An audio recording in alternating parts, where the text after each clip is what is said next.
Bismillahirrahmanirrahim. Innal hamdalillah nahmaduhu wa nasta'inuhu wa nastaghfiruh wa na'udzu billahi min shururi anfusina wa min sayyiati a'malina. Man yahdihillahu fala mudilla lahu wa man yudlil fala hadiya lahu. Ashhadu an la ilaha illallah wahdahu la syarika lah wa ashhadu anna Muhammadan abduhu wa rasuluhu sallallahu alaihi wasallam wa ashabihi wa man ittaba'ahum bi ihsanin ila yaumiddin, amma ba'du. Kaum muslimin wal muslimat yang semua dirahmati oleh Allah Subhanahu wa taala. Puji dan syukur kita kehadirat Allah Subhanahu wa taala, yang mana Allah Subhanahu wa taala masih tetap memberikan kepada kita kesehatan serta umur yang panjang, hingga Allah Subhanahu wa taala meringankan langkah-langkah kita untuk mendatangi salah satu masjid atau musollah dari musollah Allah Subhanahu wa taala ini dalam rangka thalabul ilmi. Kaum muslimin wal muslimat yang semua dirahmati oleh Allah Subhanahu wa taala. Kita lanjutkan pembahasan kajian rutin kita, yaitu pembahasan kitab fikih. Kitab Al-Wajiz fi Fiqh Sunnah wa Kitabil Ajiz yang dikarang oleh Syekh Abdul Adim Badawi. Ya, beliau seorang Dr. Abdul Adim Badawi, hafizahullah taala. Semoga Allah Subhanahu wa taala menjaganya. Beliau sekarang ini tinggal di Mesir. Beliau punya majlis di sana, dalam majlis penjelasan tentang kitab-kitab beliau. Kaum muslimin wal muslimat yang semoga dirahmati oleh Allah Subhanahu wa taala. Kita lanjutkan pembahasan berikutnya. Kemarin kita menjelaskan dan membaca tentang syurutus shalah. Syurut salat yang kemarin kita bahas. Yang pertama adalah al-ilmu bidukhulil waqti. Mengetahui masuknya waktu. Dan yang kedua adalah at-taharatu minal hadatsaini, yaitu suci dari dua hadas, baik itu hadas kecil dan hadas besar. Dan yang ketiga taharatus tsauri, sucinya pakaian, wal badan dan badan, wal makan dan tempat alladzi yusalla fihi, yang dia salat dengannya. Dan yang keempat syatrul aurah, menutup aurat. Dan yang kelima istiqbalul qiblah, menghadap kiblat. Dan yang keenam niat. Nah, yang ini harus dipenuhi dulu sebelum seseorang sholat. Sekarang kita masuk ke pembahasan berikutnya, yaitu sifatus sholah, sifat sholat. Maksudnya adalah sifat sholat Nabi Sallallahu Alaihi Wasallam. Di sini disebutkan oleh penulis bahwasanya pembahasan tentang sifat sholat ini beliau nukil dari sifatu sholatin Nabi Sallallahu Alaihi Wasallam bil Albani. Di beliau ringkas dari kitabnya Syekh Albani rahimahullah. Semoga Allah Subhanahu wa taala merahmatinya. Langsung kita baca. Berkata musannif rahimahullah, berkata musannif yaitu Syekh Abdul Adim Badawi hafizahullah, kana Rasulullah sallallahu alaihi wasallam idza qama ila sholati istaqbala al-ka'bata atau istaqbala al-qiblah. Adalah Nabi Sallallahu Alaihi Wasallam apabila beliau ingin menegakkan solat, maka dia menghadap kiblat. Nah, ini menghadap kiblat ini hukumnya apa, ikhwah? Wajib. Nah, tadi yang sudah kita murajaah menghadap kiblat itu syarat yang keberapa? Syarat yang ke-5. Surut solah yang ke-5. Menghadap kiblat. Dalilnya dari Al-Quran. Allah Subhanahu wa taala berfirman dalam surah Al-Baqarah ayat yang ke-150. Allah Subhanahu wa taala berfirman, "Fawalli wajhaka syatral masjidil haram." Kata Allah Subhanahu wa taala, wahai Muhammad, palingkanlah wajahmu menghadap Masjidil Haram. Ini ayat ini turun sebelumnya kiblat kita menghadap ke mana? Ke Baitul Maqdis, Palestina. Kemudian Allah Subhanahu wa taala ubah ya menjadi ke arah Ka'bah. Wa haitsuma kuntum, dimanapun kalian berada, fawallu wujuhakum syatrah, maka palingkanlah, arahkanlah wajah kalian menghadap Ka'bah, yaitu Masjidil Haram. Ini dalil ya ikhwah ya, dalil tentang wajibnya menghadap kiblat ketika sholat. Dalam sebuah hadis yang sahih riwayat Bukhari dan Muslim, Rasulullah sallallahu alaihi wasallam juga bersabda, "Idza kumta ila shalah," kata Rasulullah, apabila engkau ingin salat, apabila kalian ingin salat, fa asbighil wudu'a, maka sempurnakanlah oleh kalian wudu. Kemudian kata Rasulullah sallallahu alaihi wasallam, "Tsumma istaqbalil qiblata," kemudian menghadap kiblatlah. Muttafaqun alaih, riwayat Bukhari dan Muslim. Kaum muslimin wal muslimat yang semoga dirahmati oleh Allah Subhanahu wa taala, maka wajib hukumnya menghadap kiblat ya ketika sholat. Dalam bab ini disebutkan oleh para ulama ya, ada pengecualian. Pengecualian boleh tidak menghadap kiblat jika ujur. Seperti misalnya ya ketika safar. Safar di atas kendaraan. Ada riwayat dari Nabi SAW bahwasanya Rasulullah SAW sholat di atas kendaraannya, yaitu sholat sunnah. Sholat di atas kendaraannya sholat sunnah, dan kita tahu kendaraan ya terkadang menghadap kiblat dan terkadang tidak menghadap kiblat. Ini boleh. Boleh juga ya tidak menghadap kiblat apabila dalam keadaan perang berkecamuk, tidak sempat lagi sholat khauf, tidak sempat lagi, semuanya sholat ya dengan isyarat, maka ini boleh. Dan juga ya boleh udzur tidak menghadap kiblat apabila dalam keadaan tidak mengetahui arah kiblat, maka hukumnya boleh. Ini sempat terjadi di zaman Rasulullah. Ketika Isya malam, bintang tidak ada, maka para sahabat sholat ya menghadap mereka, mengambil arah mereka masing-masing. Ketika telah pagi, maka mereka menandainya dan mengatakan kepada Rasulullah bahwasanya mereka tidak tepat arahnya. Maka turunlah firman Allah Subhanahu wa taala dalam surah Al-Baqarah ayat yang ke-115. Allah Subhanahu wa taala berfirman, "Fa aynama tuwallu fatamma wajhallah." Kemanapun arah kalian menghadap ketika salat, maka di situ ada wajah Allah. Ini ketika darurat.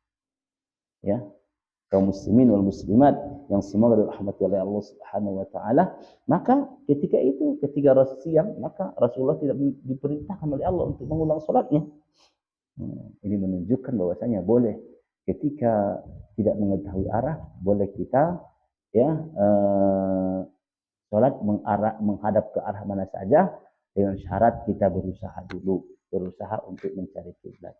Kalau memang tidak ada, maka fa aina ma tuwallu, ya kemanapun kalian mengarahkan wajah kalian, fatamma wajhallah, maka di situ ada wajah Allah. Artinya semuanya adalah kiblat. Kaum muslimin wal muslimat yang semua dirahmati oleh Allah Subhanahu wa taala, ini penjelasan tentang menghadap kiblat. Maka hukumnya adalah wajib, dan menghadap kiblat adalah syarat salat. Kemudian penulis mengatakan iman. Kemudian Rasulullah SAW berdiri tegak. Ini berdiri tegak ya, hukumnya juga wajib ikhwah. Ya. Tidak boleh bagi seseorang tanpa uzur dia duduk sholat, tidak boleh. Ya, Allah Subhanahu wa taala berfirman, "Wa qumu lillahi qanitin." Ya, berdirilah sholat untuk Rabbmu dengan khusyuk. Maka ini perintah. Agar apa? Agar berdiri sholat. Allah Subhanahu wa taala berfirman dalam ayat yang lain, "Alladzina yadhkurunallaha qiyaman wa qu'udan wa 'ala junubihim." Yaitu orang yang mengingat Allah dalam keadaan berdiri duduk dan berbaring. Disebutkan oleh ulama ahli tafsir, maksud ayat ini mengingat Allah adalah yang paling pertama adalah sholat. Maka hukumnya wajib. Wajib hukumnya apabila tidak ada udzur. Bahkan Rasulullah Shallallahu Alaihi Wasallam pernah bersabda langsung, ya. Rasulullah Shallallahu Alaihi Wasallam bersabda, "Sholli qa'iman." Salatlah kalian dalam keadaan berdiri. Ini maksudnya salat wajib. Kemudian kata Rasulullah Shallallahu Alaihi Wasallam, "Fa illam tastati'." Kalau kalian belum nggak mampu karena udzur, ya, maka faqa'idan, maka boleh duduk. Fa illam tastati', kalau tidak mampu maka fa'ala jambin, maka boleh berbaring.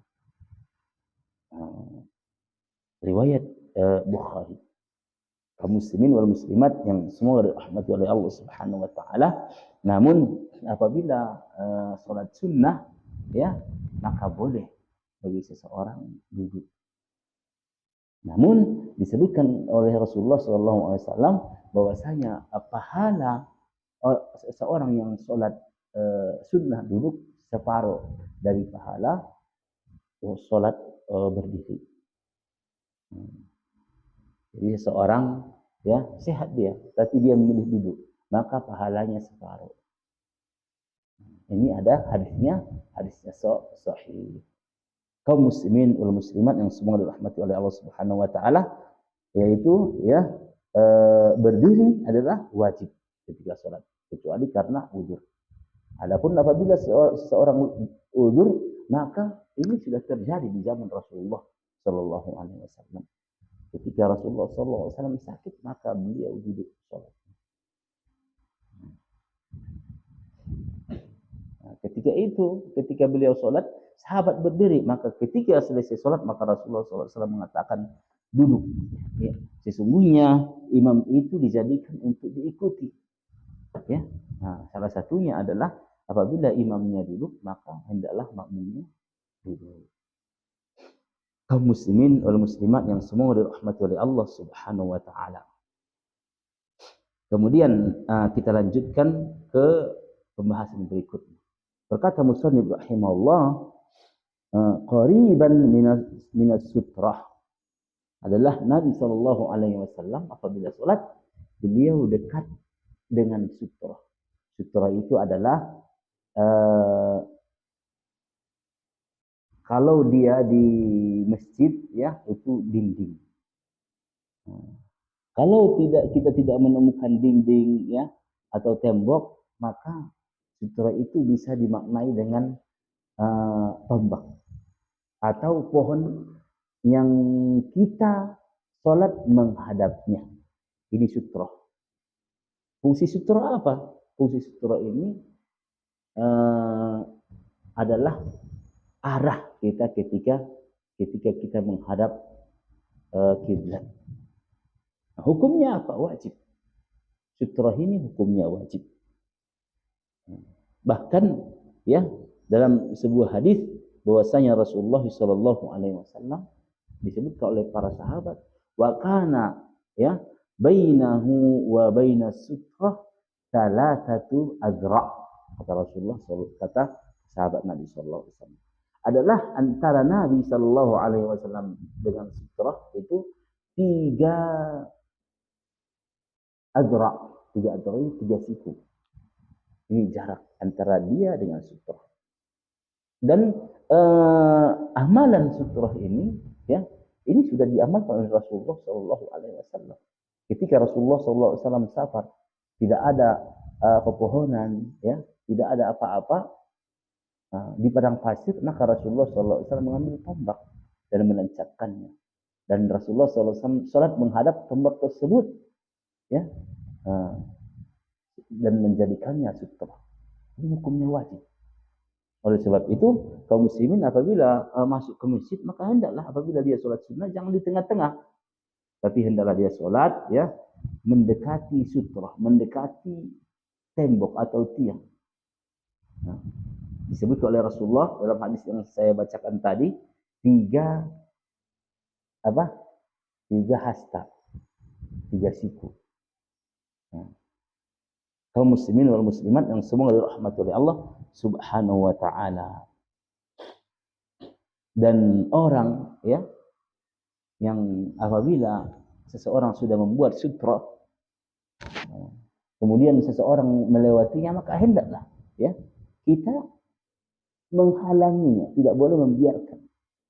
Ya, dalam sebuah hadis ya Rasulullah SAW bersabda, ya, la yusalli ahadukum, janganlah salat salah seorang di antara kalian illa ila sutra, illa ila sutra, kecuali dia menghadap sutra. Ini ya hukum wajibnya. Ini larangan dari Nabi, jangan salat kecuali menghadap sutra.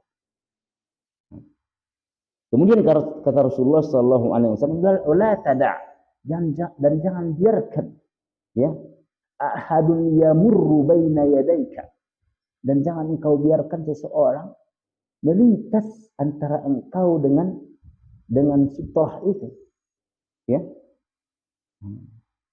Fa in aba, apabila seseorang itu sudah kita kasih tahu, jangan, kita kasih tangan gini, ya, kita kasih tangan seperti ini, dia masih enggan, ingin tetap lewat ya di hadapan kita ketika kita sholat, kata Rasulullah SAW, fa in aba fal tuqatilhu fa inna ma'ahu qarin.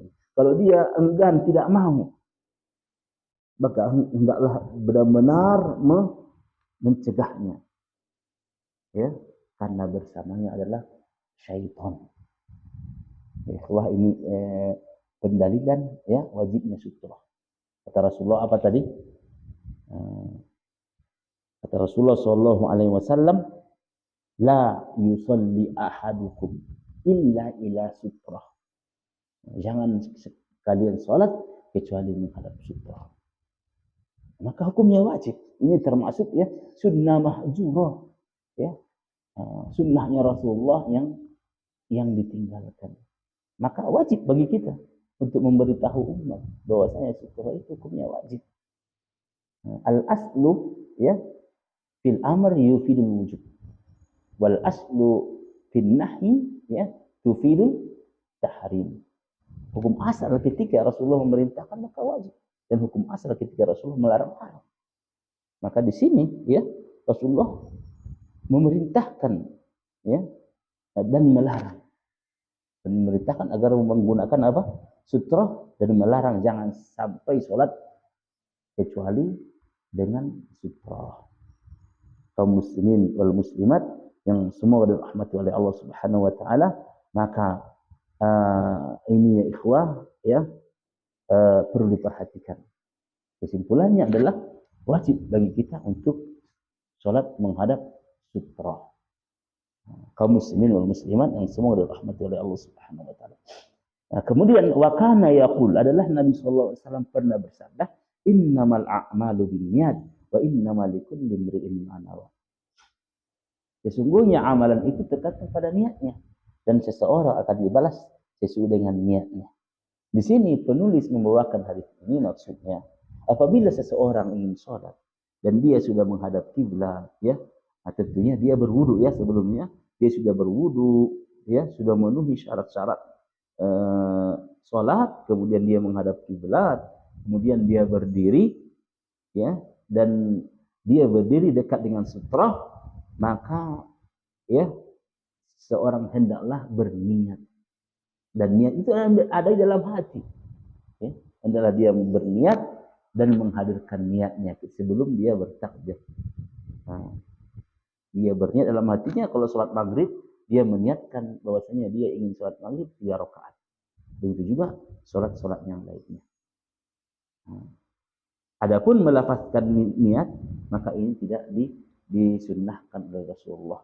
Tidak ada contohnya dari Rasulullah, dari para sahabat, ya, dan hingga imam-imam yang 4 untuk melafazkannya tidak ada. Maka cukup ya kita berpegang dengan petunjuknya Rasulullah sallallahu alaihi wasallam. Wa khairul hadyi hadyu Muhammadin sallallahu alaihi wasallam.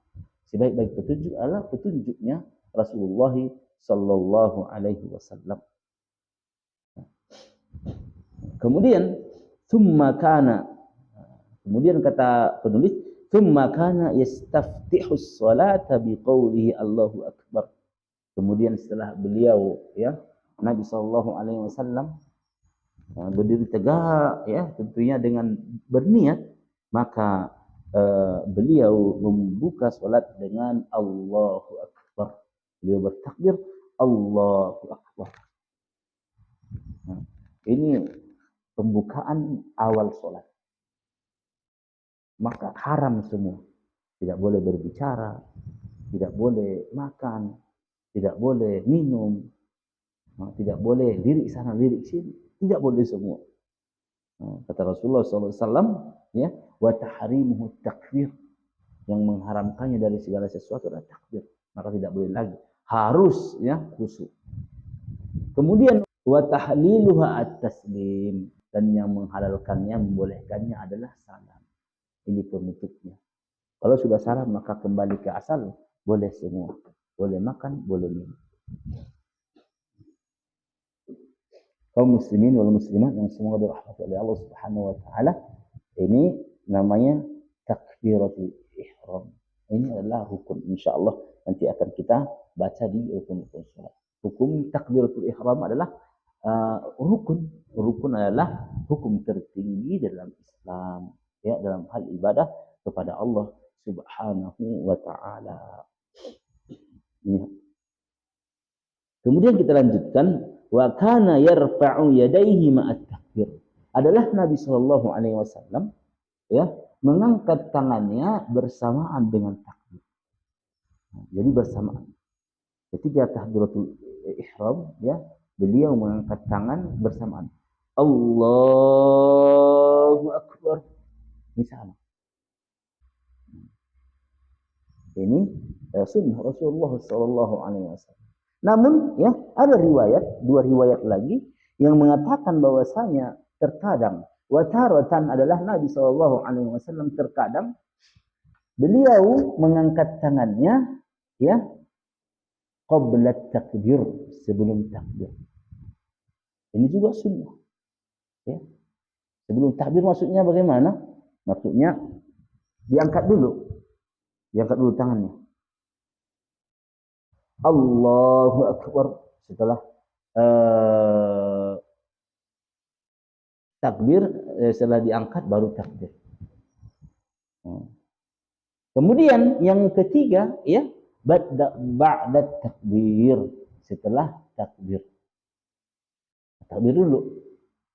Allahu akbar baru diangkat, seperti ini. Maka ini ketiga-tiganya adalah sunnah ya, dan datang dari Nabi sallallahu alaihi wasallam. Boleh diamalkan semua. Dan ini adalah sunnah Rasulullah sallallahu alaihi wasallam. Kaum muslimin wal muslimat yang semoga dirahmati oleh Allah Subhanahu wa taala, kita lanjutkan. Kemudian thumma yad'ul yumna 'alal yusra fawqa sadri. Kemudian Nabi sallallahu alaihi wasallam meletakkan tangan kanannya di atas tangan kirinya, ala sadrihi, dan menaruhnya di atas dadanya seperti ini, dan meletakkan di atas dada. Boleh seperti ini atau boleh seperti ini. Di dada. Dada itu yang mana? Ya, dada itu seperti ini. Di tengah-tengah seperti ini. Ini dada. Ada sebagian seperti ini. Ini salah, ya, di atas dada salah. Nah, maksud di atas dada itu apabila kita berbaring, maka kita letakkan ini, maksudnya bukan di atas seperti ini, ya. Ini tidak benar. Ada orang pernah saya lihat sholat seperti ini, ya. Ini sholatnya gulu seperti ini, nggak benar. Di atas dada adalah seperti ini. Terlalu ke bawah juga nggak boleh. Ya, sedang-sedang seperti itu. Insyaallah taala. Dan Nabi sallallahu alaihi wasallam disebutkan ya, yad'ul yumna 'alal yusra fawqa sadrihi, meletakkan ya tangan kanan di atas kiri dan meletakkannya di dadanya seperti Sebagian mazhab Syafi'i itu di bawah seperti ini. Namun disebutkan oleh para ulama ya, yang paling benar adalah, yang paling sahih adalah seperti ini. Letakkannya ya tidak terlalu bawah dan tidak terlalu tinggi, di tengah-tengah. Wasatan, di tengah-tengah. Kaum muslimin wal muslimat yang semua dirahmati oleh Allah Subhanahu wa taala. Kita lanjutkan. Thumma yarmi bi basarihi nahwal ard. Kemudian Nabi Shallallahu Alaihi Wasallam mengarahkan pandangannya ke bumi, maksudnya ke tempat sujudnya, tempat sujud seperti ini, ya. Nah, dia mengarah ke tempat sujudnya. Maka tidak boleh bagi seseorang ketika sholat ke kiri kanan melirik ke atas, tidak boleh. Nah, ini dilarang oleh Rasulullah Shallallahu Alaihi Wasallam. Dalam sebuah hadis ya menyebutkan bagaimana sifatnya Rasulullah Shallallahu Alaihi Wasallam ketika sholat. Ya, nah, disebutkan dalam hadis wakana Shallallahu Alaihi Wasallam idza shalla, apabila Nabi Shallallahu Alaihi Wasallam sholat, ta'ta'a ra'sahu, beliau menundukkan kepalanya seperti ini. Ta'ta'a ra'sahu wa rama bi basarihi, dan mengarahkan pandangannya ya nahwal ard, ke arah bumi atau ke arah tempat sujud. Ini hadisnya sahih, ikhwah. Riwayat Baihaqi ya, Hakim dan yang lainnya sahih. Bahkan ya dalam hal ini Rasulullah Shallallahu Alaihi Wasallam melarang ya para sahabat untuk mengangkat pandangannya ke langit. Tidak boleh. Rasulullah Shallallahu Alaihi Wasallam bersabda, "La yantahiyanna aqwamun yarfa'una absarahum." Hendaklah berhenti suatu kaum, ya kata Rasulullah, hendaklah berhenti suatu kaum mengangkat pandangannya ke arah langit ketika sholat. Au la tarji'u ilaihim, atau mata mereka, pandangan mereka tidak balik kepada mereka. Artinya apa? Ya, Rasulullah SAW melarang keras ya ikhwah, melihat ya ke kiri kanan apalagi ke atas ketika sholat. Maka kata Rasulullah ya, hendaklah berhenti ya suatu kaum itu melirik matanya ke atas, ke kiri dan ke kanan, atau matanya tidak balik lagi ke bawah.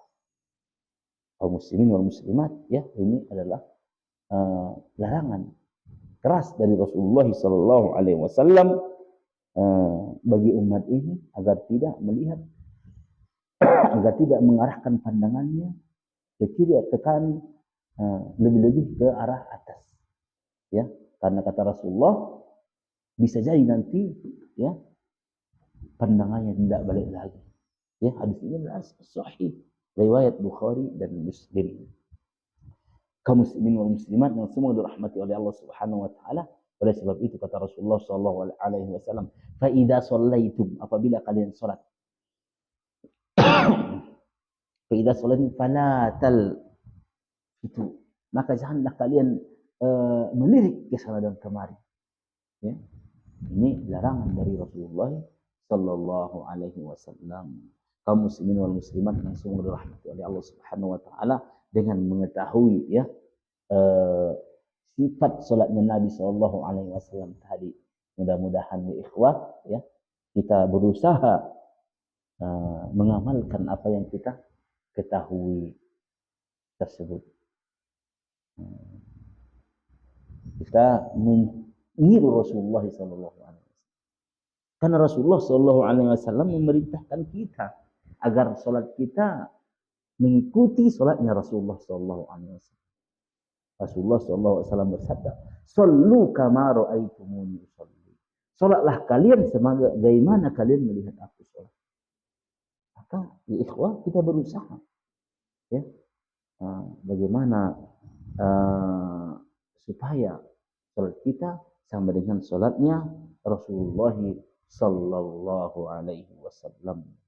Demikianlah ikhwah ya, kurang lebih saya minta maaf walau benar itu dari Allah Subhanahu wa taala, kalau salah itu dari saya dan syaitan.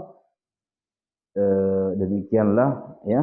Assalamualaikum warahmatullahi taala wabarakatuh.